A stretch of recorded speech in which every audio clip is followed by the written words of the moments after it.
everybody, and welcome to Mos Eisley on the planet of Tatooine.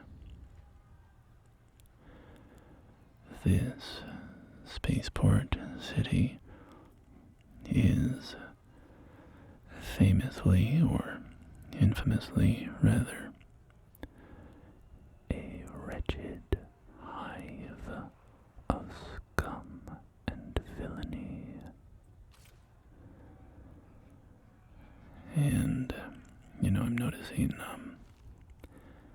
there was a sheathipede shuttle there, which I hadn't noticed at first, which is a kind of a transport shuttle, which I tend to associate with the Trade Federation and the Nemoidians like Newt Gunray. That large ship there, which was nose planted into the sand, is a famous landmark of Mos Eisley. It is a crashed colony ship called the Dowager Queen, and its inhabitants were the founders of Mos Eisley here on Tatooine. Besides the iconic architecture and sandy terrain, the Dowager Queen is, to me, the most instantly iconic sight of Mos Eisley.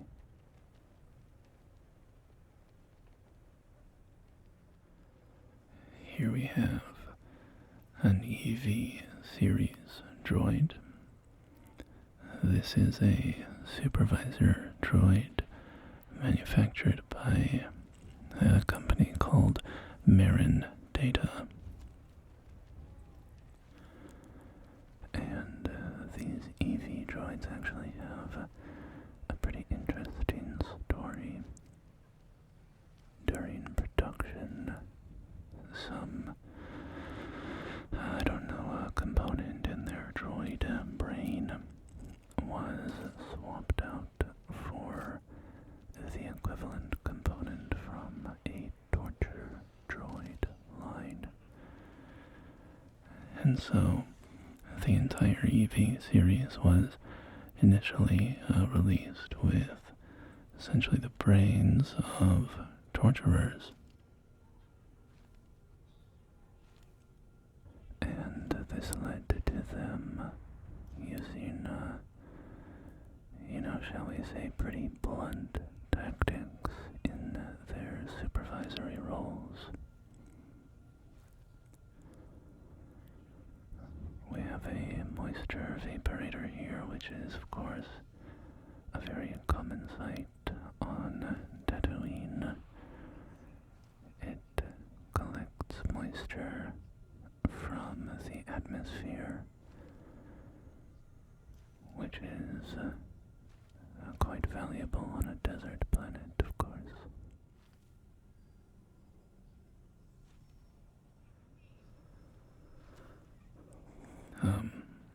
A funny thing about those EV droids is that when they had the torturer brains, they actually performed much better than expected. But it did end up still as kind of a public relations disaster for Marin Data. That's an RA-7 protocol droid, by the way. And we should see some more of them later on. They're kind of iconic for their bug-like face, their big bug eyes.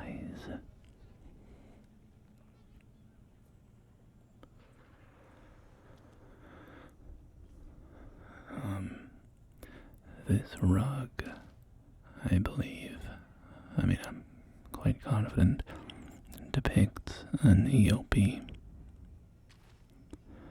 And EOPs are a very important beast of burden on Tatooine. They are domesticated for labor. There we go. Struggling to hop up to the next level of this roof.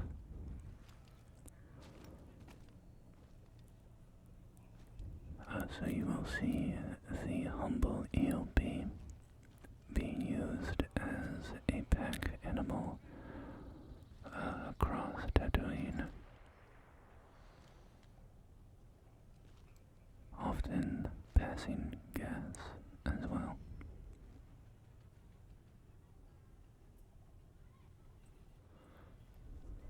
From our elevated position here, we have a nice view over the Mos Eisley Scrapyard. People just dump their junk here.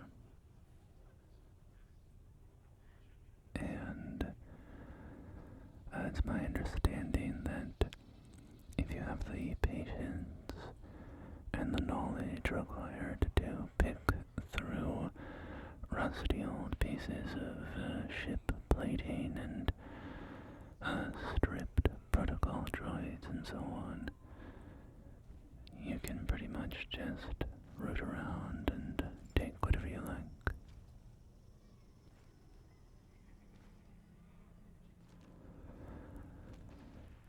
Seems like a lot of old engine pieces from starships, pod racer parts probably. Of course, on Tatooine they have the what's that pod race?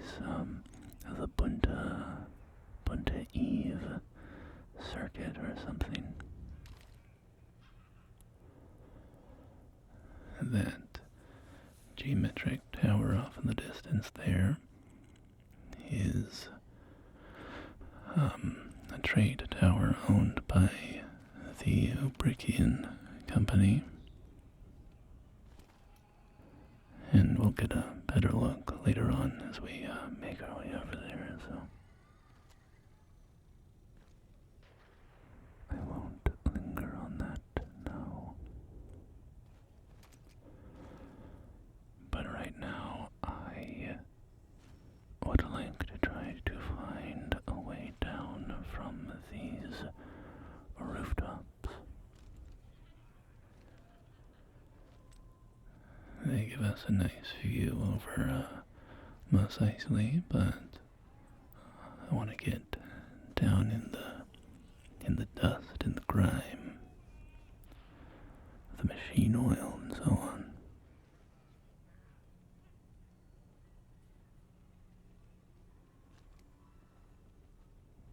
Let's see if we can find a staircase so I don't have to break my legs taking a tumble. Here we go.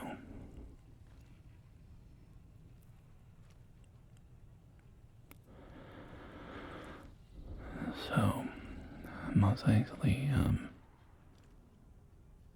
it's of course filled with all manner of bounty hunters, smugglers, spice traders, but then also, of course, a lot of common, ordinary folk, junkers,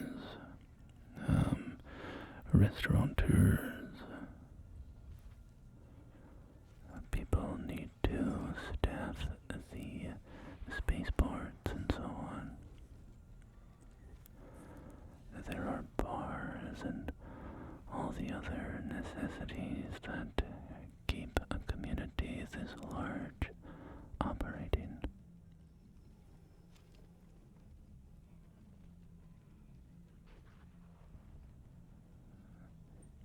been lured in by the succulent smells emanating from these street food stalls over here.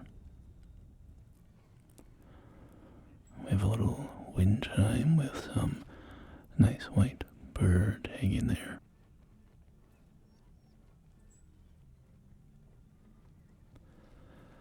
I'm not sure what these fruits and veggies are. And we have these little roasted rodents.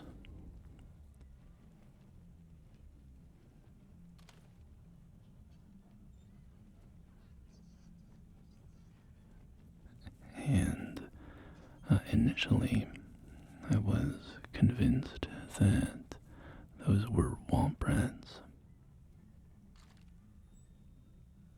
By the way, these little guys here are called Tatooine patty frogs.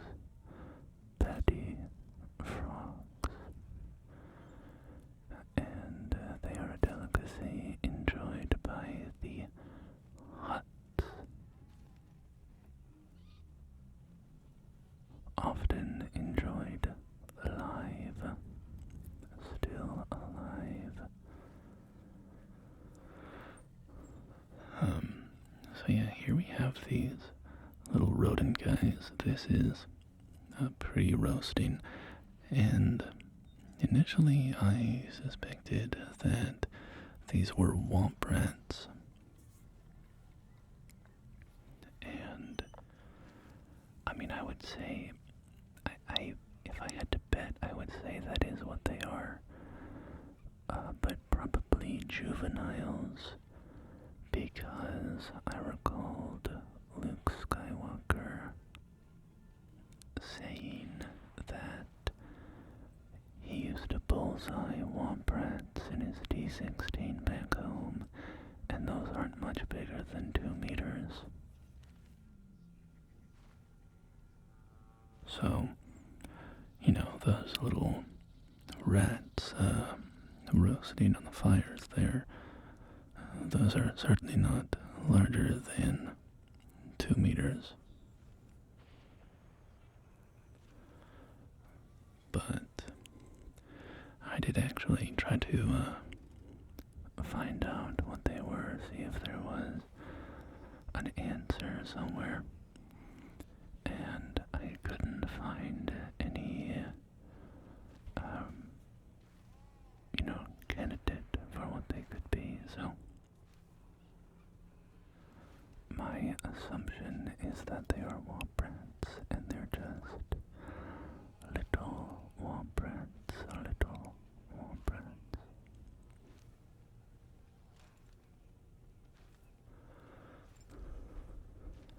So, here we are just wandering around in the scrapyard.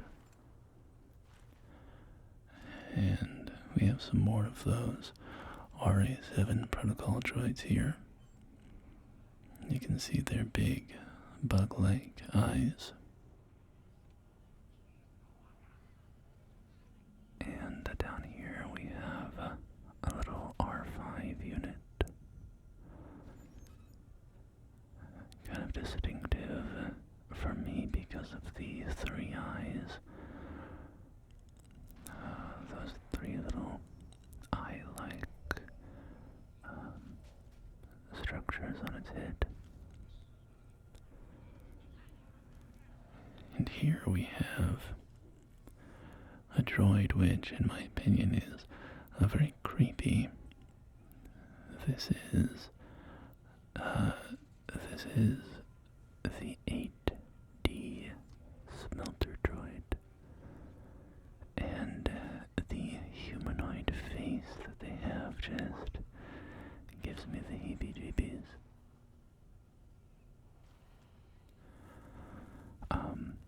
Jabba the Hutt, I will say, perhaps somewhat famously, uses an 8D unit like that one as his torturer in his palace.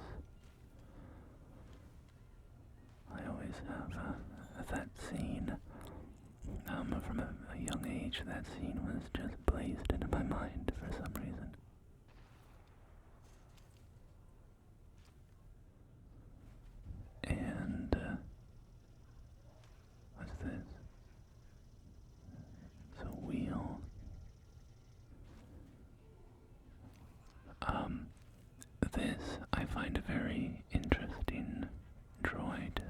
This is a GTAW welding droid. And I just really enjoy its design. I like how it has this kind of tank-like body, which is pretty unusual for droid design. And the tank on its back, I kind of imagine, stores the fuel for its welding torch. And I also like how its faceplate resembles a welding mask, which is a fun little touch. So I quite enjoy that droid's design.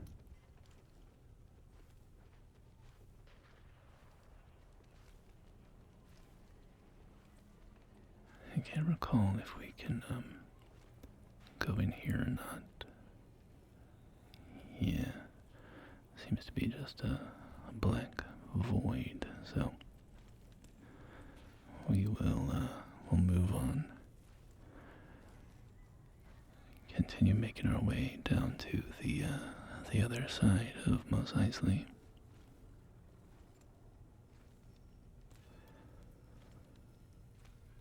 So if you have a keen eye and a willingness to take a round in the scrapyard under the hot sun,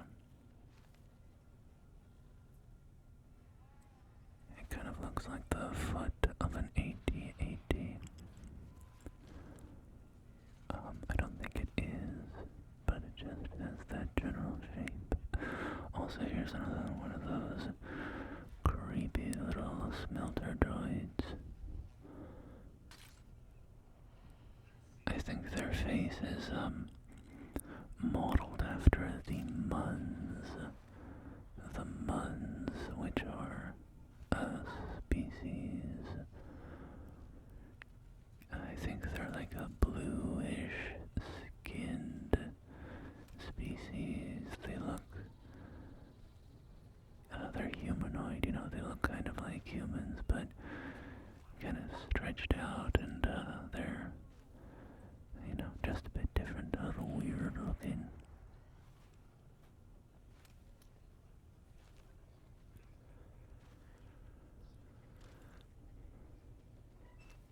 Very nice detail on everything around here.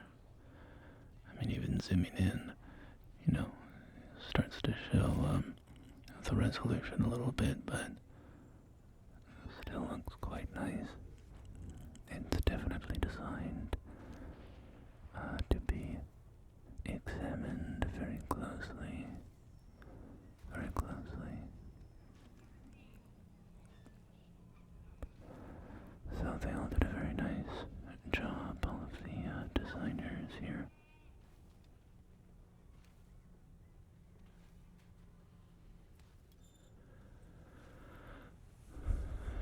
We have some old, faded, ripped up posters tacked onto some of the walls.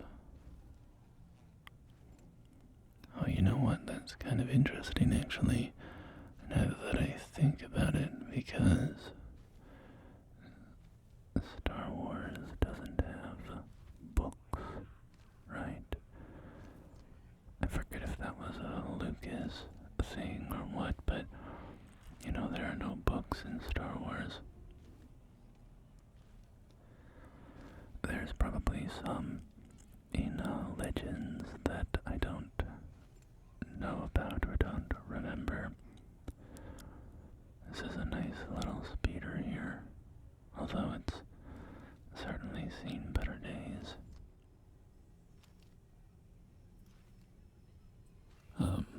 And then of course you have the sacred Jedi texts from The Last Jedi in the new trilogy. But as a general rule, Star Wars doesn't have books. So it's interesting to me that there's posters on the wall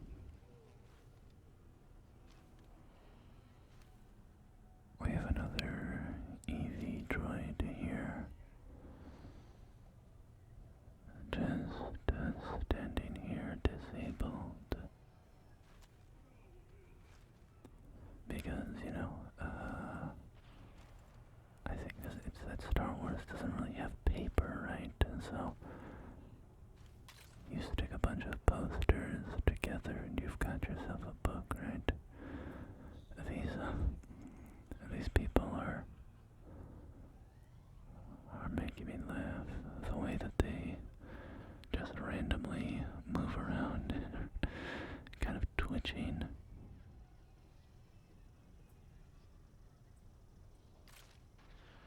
And then they'll suddenly walk calmly for like 3 feet and then freak out and start sprinting in another direction.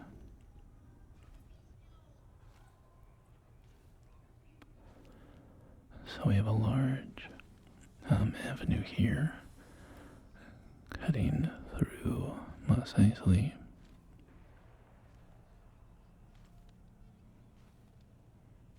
We can see the Abrigian Tower in the distance there. And there is a landing pad somewhere around here, so let's go in search of that.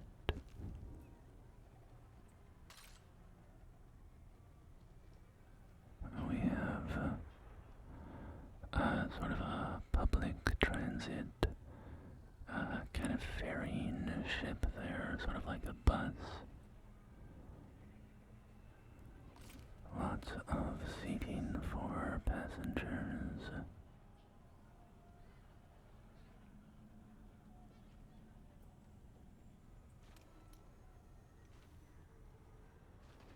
But let's continue.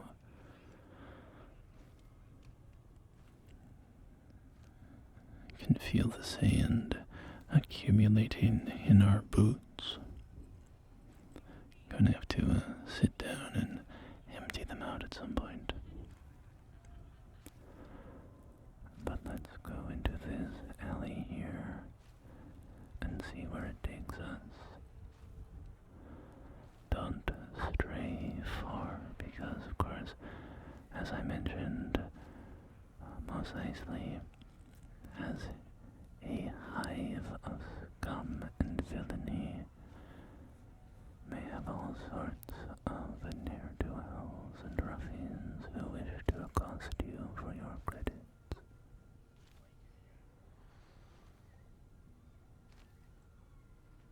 So we have a small landing pad here.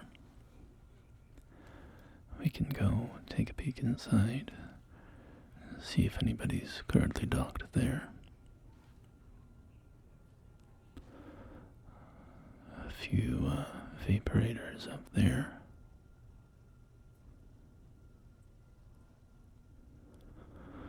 Of course, it's a profitable business on Tatooine to make moisture farms. So, people will go out and build a little homestead, build some moisture vaporators, collect water, and then go and sell it in one of these larger communities.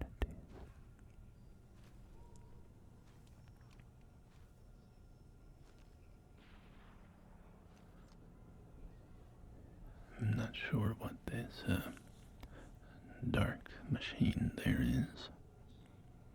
We have a lot of yellow milk crate looking things.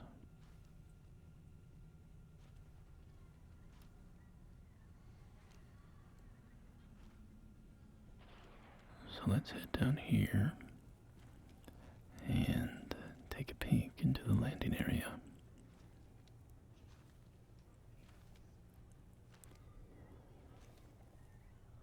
Alright, we can't go get a good look at that. That ship there because it is out of bounds. I'm not sure from looking at the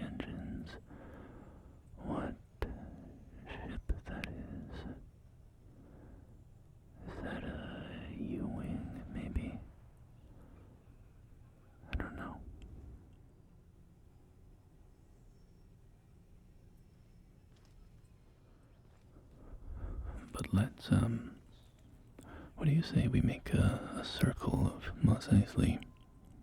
We can cross back through the other side of town and, find our way back to the Dowager Queen, where we started.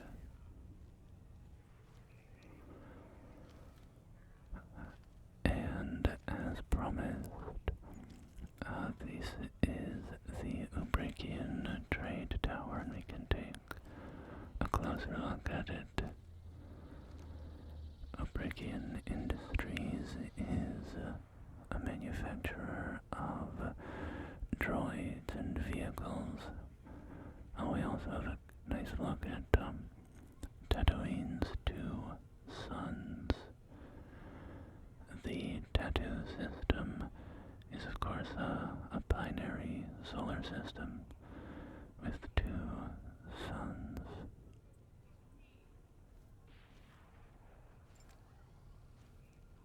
But Ubrakian Ubrakian Industries, they manufacture a bunch of vehicles. You're probably familiar with a number of them. They make, for instance, a troop transport used by the Empire. And they make desert gliding skiffs and luxury sail barge yachts. And both of those ships are made use of heavily by Jabba the Hutt. He has a luxury sail barge that he uses when he traverses the desert in style, and his guards make use of skiffs.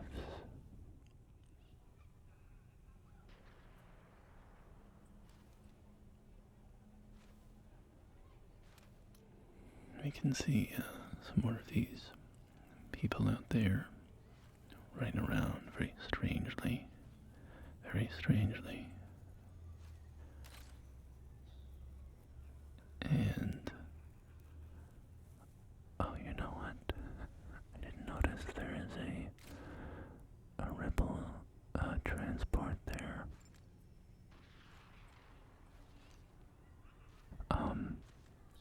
Well, they're iconic in my mind, I mean, in everybody's mind, for their association with the Rebel Alliance, and so tend to just call them Rebel transports, but they are manufactured by Gallifrey Yards, and their official name is the GR-75 Medium Transport.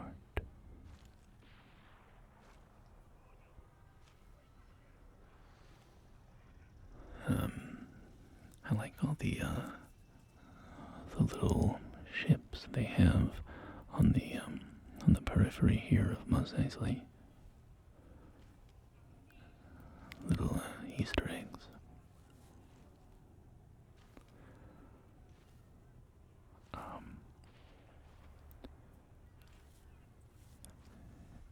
Anyway, here we have some heavy rings, some heavy, seemingly concrete bases and metal rings.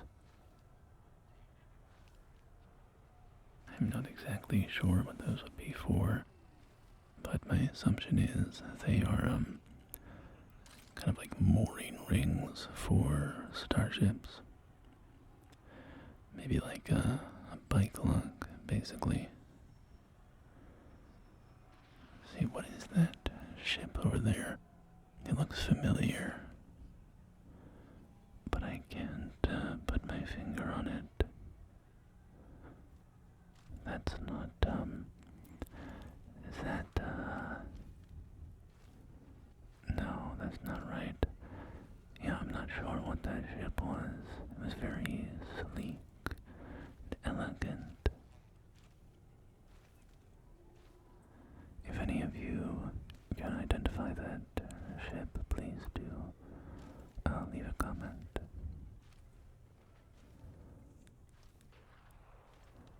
Yeah, maybe those heavy rings are like bike locks for your starship or something. I don't know, I've never seen, haven't seen ships in Star Wars be, like moored like that. Maybe it's for, pack animals, to keep them tied up while you're in town.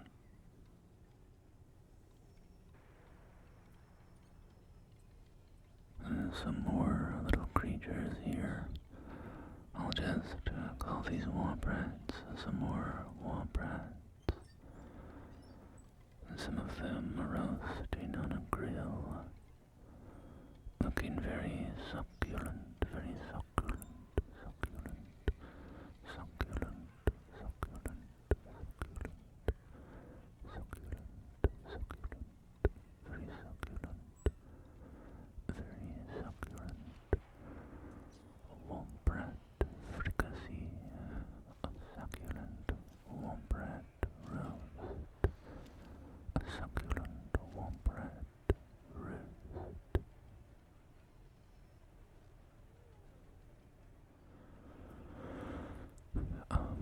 These orbs here, these are familiar to me, but I'm not sure from where. Are these, those kind of aquarium things in Jabba's palace?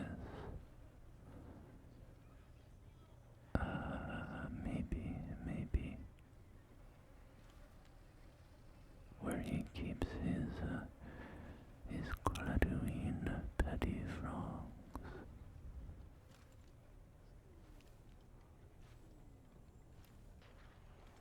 A succulent womp rat roast. Is it a crime to enjoy a womp rat meal? A succulent womp rat meal.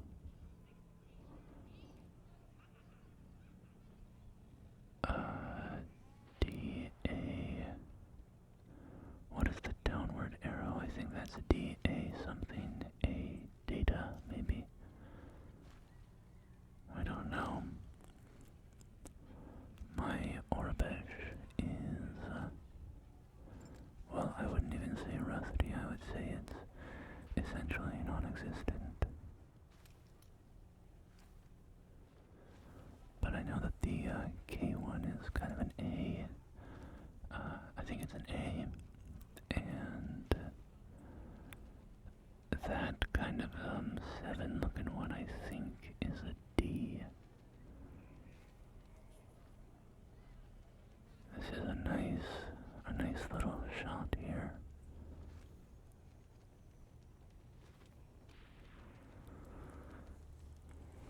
We have some rugs here, all stomped down into the sand. Seems kind of wasteful.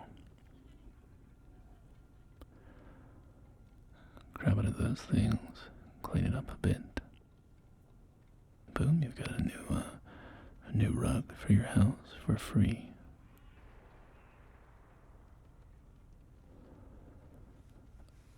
Unfortunately, due to the game mode that we're playing, I do tend to stay out of these capture zones because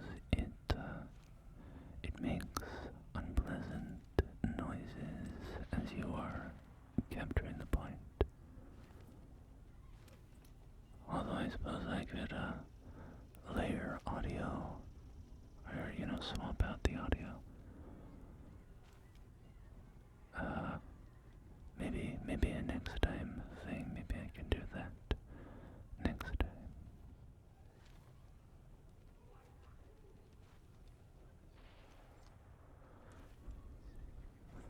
We have some market stalls here. Lots of these little pans.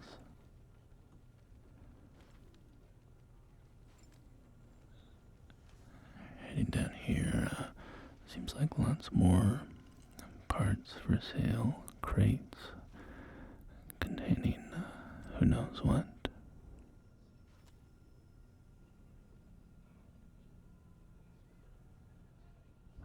Maybe a kind of a toolbox there or something. These crates are all knocked over. Another R5 unit. And a bunch of these little tanks here, little cylinders, little short, squat cylinders.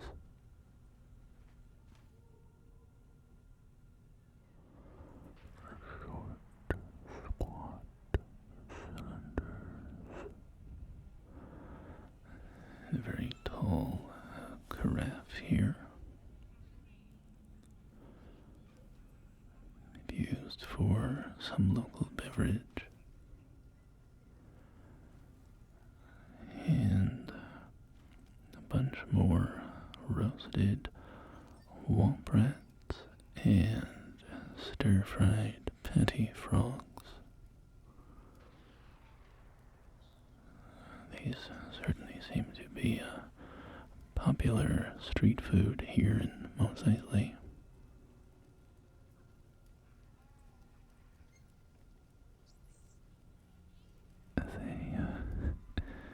They don't look very appetizing to me.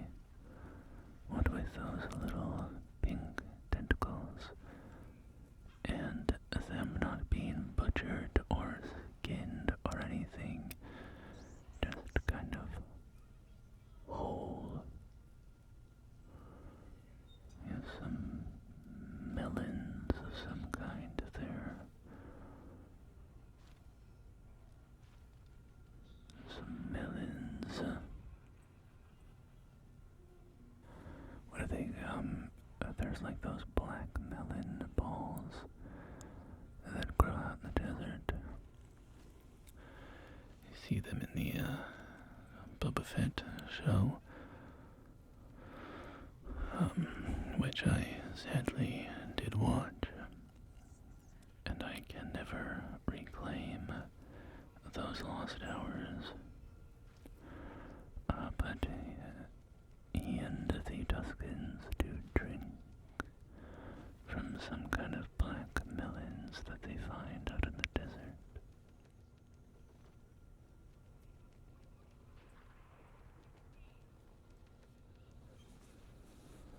A nice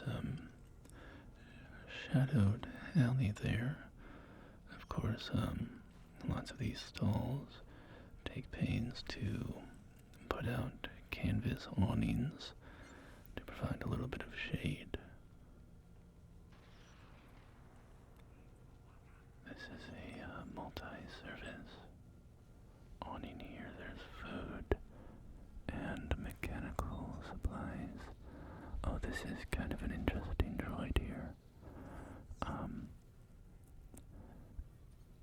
This is a CC series secretary droid. But what stands out to me about it is its design, the design of its face, which reminds me of Japanese kabuki theater. The male characters in that have makeup on that kind of exaggerates their proportions like this, and their eyes and their mouths, they're all very large and defined, and probably the style of acting too. But anyway, just very much reminds me of kabuki.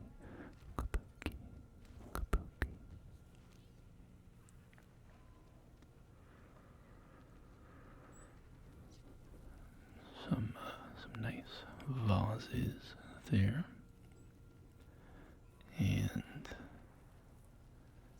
I actually can't quite tell what we're even looking at here. They look like the lower halves of large fish, like the tails of large fish. But I didn't even really know what those were. Some more speeders parked in this thoroughfare. And we can just continue our way over.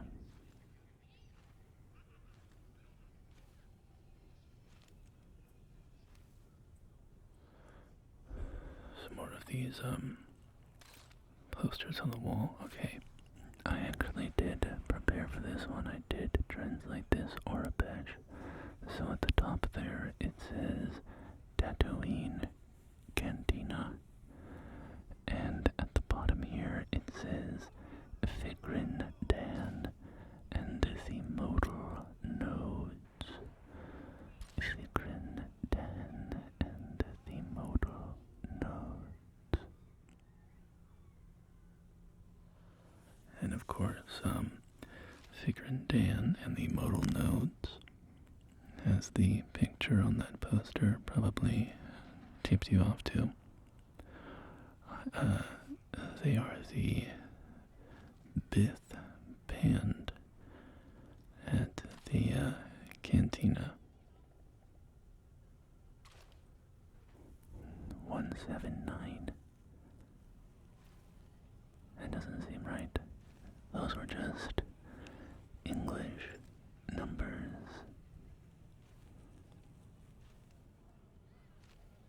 Doesn't Star Wars use different characters for the numbers? Anyway, the famous cantina scene from A New Hope, the Bith band, they're all playing that very famous song, you know.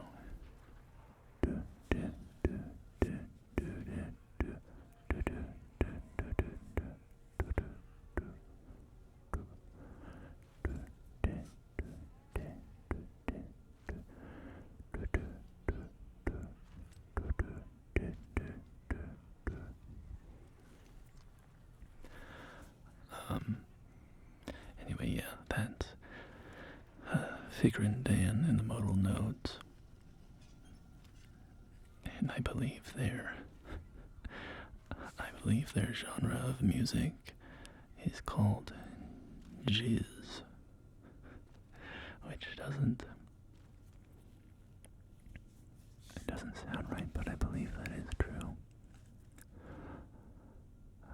So we have this ornament in the center here. Not even sure what that is.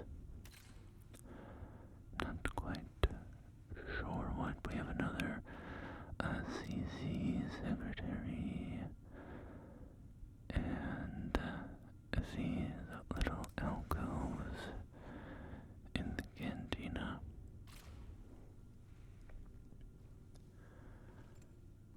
Is this the cantina? Doesn't quite look the same to me, but probably is.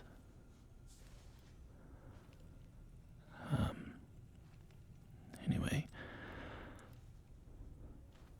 I think we have pretty much circled back around to the Dowager Queen, where we started our exploration. So, oh yep, there she is. So let's go take a nice position over here, where we can get a good look at the Dowager Queen. The Dowager Queen. The Dowager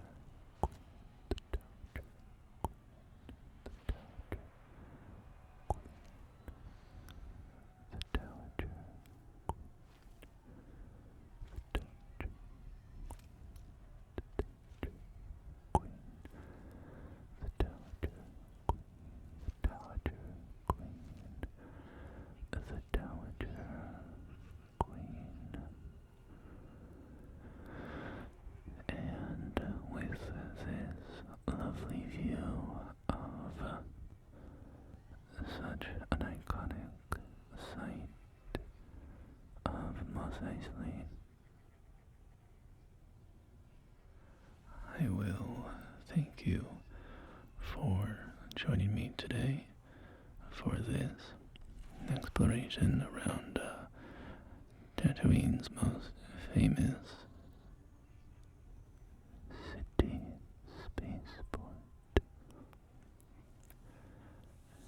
And until next time, my friends, let's go and drink some water and get inside where it's nice and cool, because I'm sure you have worked up as much of a sweat as I have walking around under the twin beating suns of Tatooine.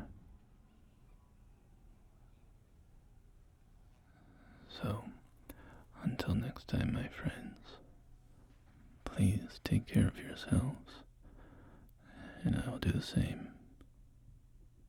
Goodbye. Goodbye.